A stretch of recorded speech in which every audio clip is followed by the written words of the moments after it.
அப்போ ஜோதி தெரியுது அதுல, இதுதான் உன்னுடைய வாழ்க்கை, இதுதான் பிரச்சனை, என்னுடைய ஞானத்துல எத்தி நான் சொல்றேன் அப்படின்னு திடமா உனக்கு இந்த தேதி நீ இடம் வாங்குவ, இந்த தேதி நீ வீடு கட்டுவ, இந்த தேதி நீ கல்யாணம் முடிப்ப அப்படின்னு திடமா சொன்னதுக்கு உங்களுக்கு அந்த ஞான சக்தியை மேல பிரபஞ்சத்துல முன்னோர்கள் கொடுத்தாங்களா, அதனால அதுல ஜோதி தெரியுதுங்கிறதுக்காகத்தான் அந்த ஜோதிடம்னு வச்சாங்க. அப்ப இதெல்லாம் உங்க வாழ்க்கையில ஒரு பெரிய பொக்கிஷம்.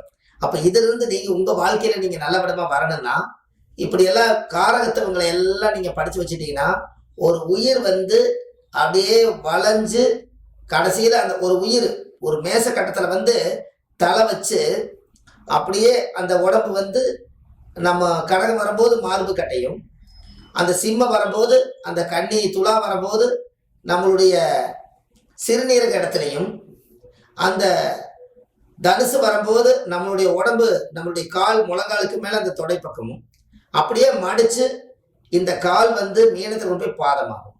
இப்படி வந்துருது. மேச தலை, ரிஷப கழுத்து, மிதுன தோள்பட்டை, கடக மார்பு, சிம்ம வயிறு, கன்னி இடுப்பு, துலா சிறுநீரகம், விருச்சிக ஆசன வாயு, தனுசு தொடை, கணுக்கால் மகரம், முழங்கால் கும்பம், மீனம் பாதம். அதனாலதான் பெருமாள் புதன் அங்க நீசமா இருக்கறனால பாத தரிசனம் பாருங்கன்னு சொன்னாங்க. அப்ப மீன ராசியில தான் அது முடியுது. கரெக்டுங்களா? மேசத்துல ஆரம்பிச்சு மீனத்துல முடியுது. அப்ப இந்த மாதிரி தான் உங்க ஜாதகத்துல அந்த அமைப்புகள் எல்லாம் நீங்க தெரிஞ்சுக்கணும். அப்ப இந்த வாரத்துல உங்களுக்கு இந்த முடக்க தோஷத்தை பத்தி, இந்த பேட்டர்ன் ஒரிஜினல் பேட்டர்னை பத்தி உங்களுக்கு கொடுத்துருக்கேன்.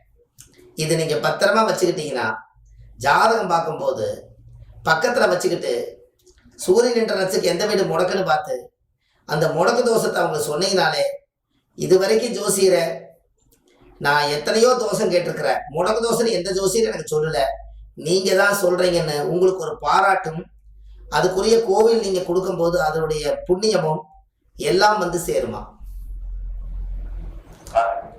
நம்மனால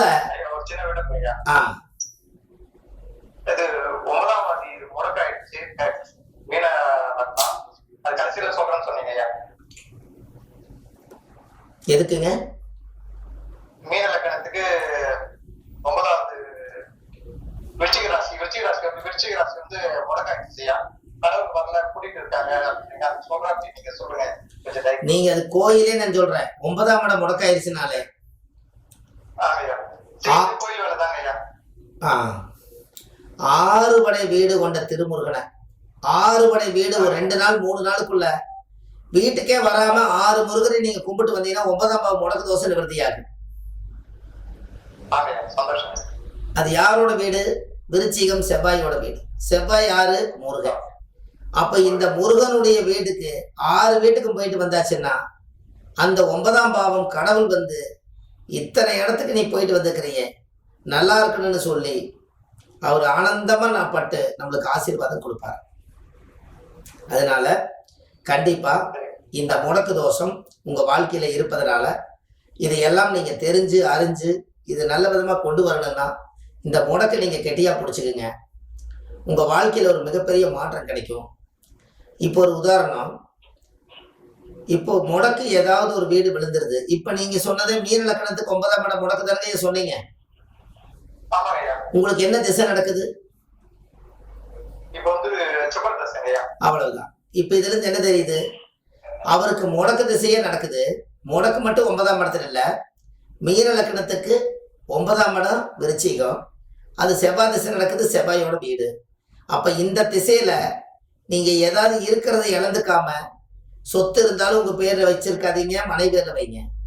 வீடு வாசல் ஏதாவது வாங்கணும்னா மனைவி பேர்ல வாங்குங்க. எதுவுமே இல்லாம இந்த 7 வருஷம் எதுவும் இல்லாத மாதிரி இருந்தா இந்த முடக்கு எதையும் கை வைக்காது. எல்லா சொத்தும் இருந்ததுன்னா இந்த முடக்கு போய் முடங்கிடும். அப்போ ஒரு திசாநாதன் முடக்கு திசை வந்துருச்சுன்னா அந்த முடக்கு திசை எப்ப பாதிக்குன்னா அவங்களுடைய திசை எப்ப வருதோ அப்பதான் பாதிக்கும். உங்களுக்கு கூட பிறந்தவங்க எத்தனை பேருங்க ஐயா? இப்ப தெரியுதுங்களா? செவ்வாய் வீடு முடக்கா இருக்கிறதுனால ரத்த உறவு இல்லைன்னு இருந்தாலும் யூஸ் வராது. அப்போ இந்த முடக்கு விருச்சிகத்தை காமிக்குது. அந்த விருச்சிக செவ்வாய் இருக்கிறதுனால தான் நாங்க வந்து பிளான் பண்ணி செய்வோம். ஆறுபடை வீடு முருகன் கோயில் போக மாட்டோம், வித்தியாசமா செய்வோம். இங்க திருப்பூர்ல பாத்தீங்கன்னா முருகன் கோயில் ஒன்று இருக்கு. சென்னிமலையில ஒரு முருகர், சென்னிமலை முருகன், சிவன்மலை முருகன், அழகுமலை முருகன் இல்லைங்களா, அழகுமலை முருகன், இப்படி பழனி மலை முருகன், இப்படின்னு இதுக்குள்ளேயே ஒரு 6 முருகன் இருக்கும்.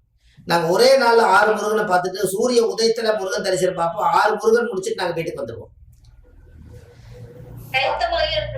அதான் கைத்தமலை தான். இதுக்குள்ளேயே 4, 5, 6 இருக்குது. 6 படை வீடே இதுக்குள்ளேயே இருக்குது. நாங்க இதுக்குள்ளேயே பிளான் பண்ணி கார் எடுத்துட்டு நேரா போய் எல்லாத்துக்கும் 6 மாலை, 6 2 12 செட்டு விளக்கு எல்லாம் போட்டு எல்லா முருகர் கோயிலையும் கந்தசஷ்டி கவசம் படிச்சு முடிச்சாச்சுன்னா அடுத்தடுத்த கோயில் போயிருவோம்.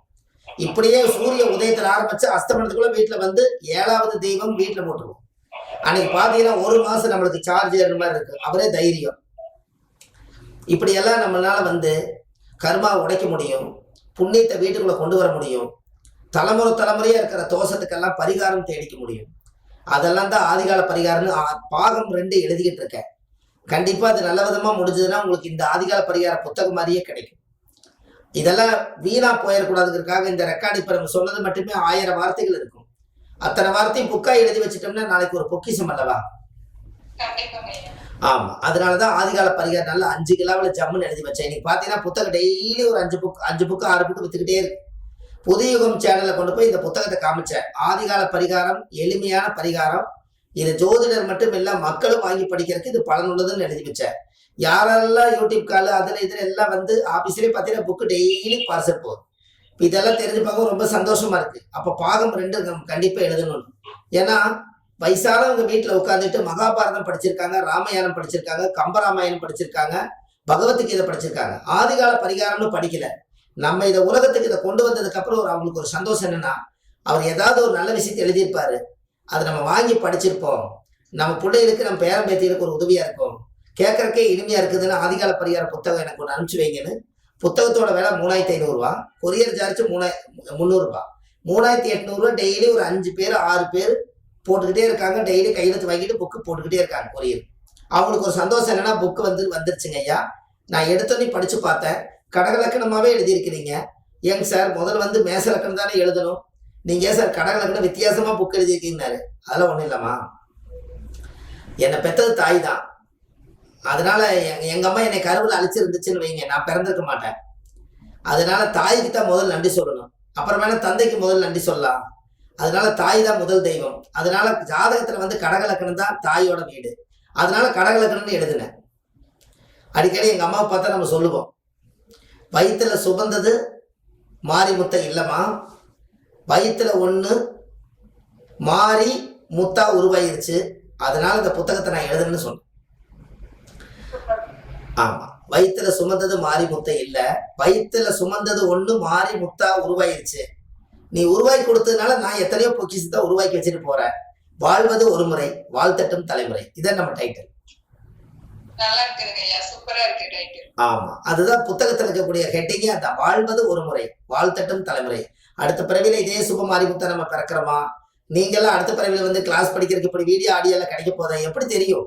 அதெல்லாம் தெரியாது. இருப்பதை வைத்து சிறப்புடன் வாழ கத்துக்கணும், அவ்வளவுதான்.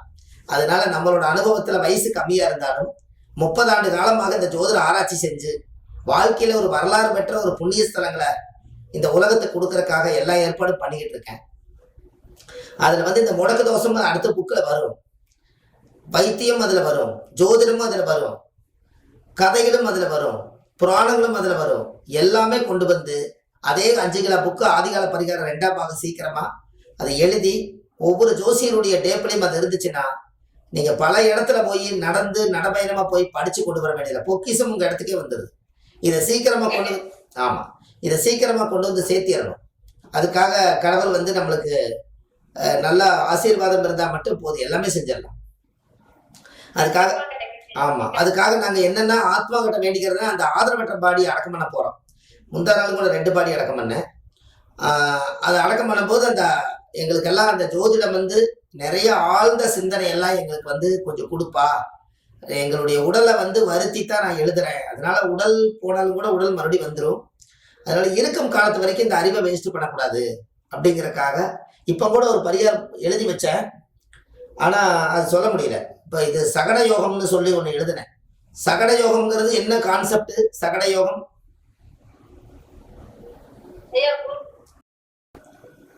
சொல்லுங்க. சந்திரனுக்கு குரு 6-8 இருந்தா, குருவுக்கு சந்திரன் 6-8 இருந்தா சகட யோகமா?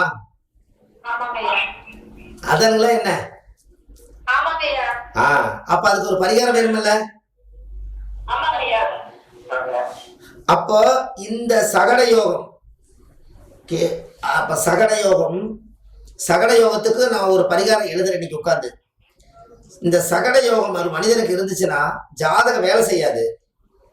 குருவுக்கு சந்திரன் 6லயும் சந்திரனுக்கு 6-8-12 குருவும் இருந்தா அந்த ஜாதக சகட யோகம் விகடதும்ப விலகிறதுன்னு எப்படி விலகும்?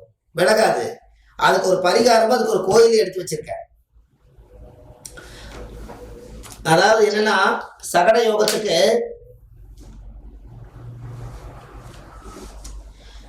குருன்னா யானையோட முடியில மோதிரம் செஞ்சு மோதிர விரல்ல போட்டுக்கலாம். யானை தந்தம் கொஞ்சம் செதுக்கி கொடுங்கன்னு கேட்டாங்கன்னா யானை பொடியோ யானையிலிருந்து வரக்கூடிய அந்த தந்தத்துல திணி செதுக்கி கொடுப்பாங்க ஆனைக்காரு. அதை வாங்கி ஒரு தாயத்துல அடைச்சு இடுப்புல கட்டிக்கலாம்.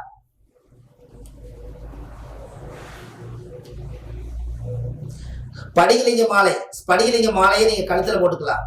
ஸ்படிகலிங்கம் வச்சு பூஜை பண்ணிக்கலாம். அதுக்கு அடுத்தது கோயில் என்ன கோயில் எடுத்திருக்கிறேன்னா இதுக்கு குருனை யானை திருவானைக்காவல் சிவன் கோயிலுக்கு போயிட்டு வந்தா சகட துன்பம் விலகுமா?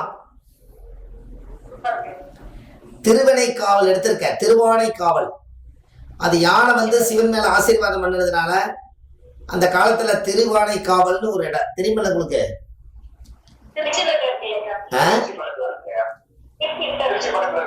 திருவனைக்காவல் அங்க யானை சிவன் மேலேயே ஆசீர்வாதம் பண்ணதுனால யாருக்கெல்லாம் யானை ஆசீர்வாதம் இல்லையோ ஆசீர்வாதம் கொடுக்கலையோ அதுக்கு எல்லாத்துக்கும் திருவனைக்காவல்ல போய் சகசரநாம பூஜை பண்ணி அதுலயும் ஒரு பரிகாரத்தை சூச்சம் எழுதிக்கிறேன் பாருங்க.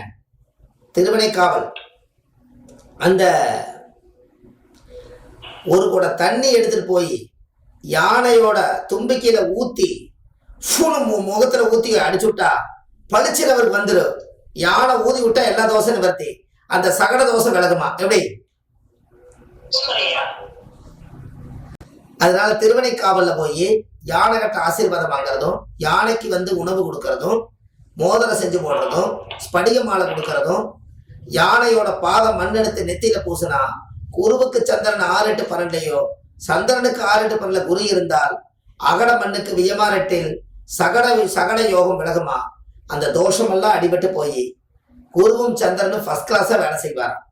அப்ப பரிகாரம் ஒண்ணு, இந்த ஆதிகால பரிகாரம் இந்த உலகத்துல உருவாக்கி இது எப்படி ஒரு பரிகாரத்தை கிரியேட் பண்ணி கொடுக்குதுன்னு பாரு.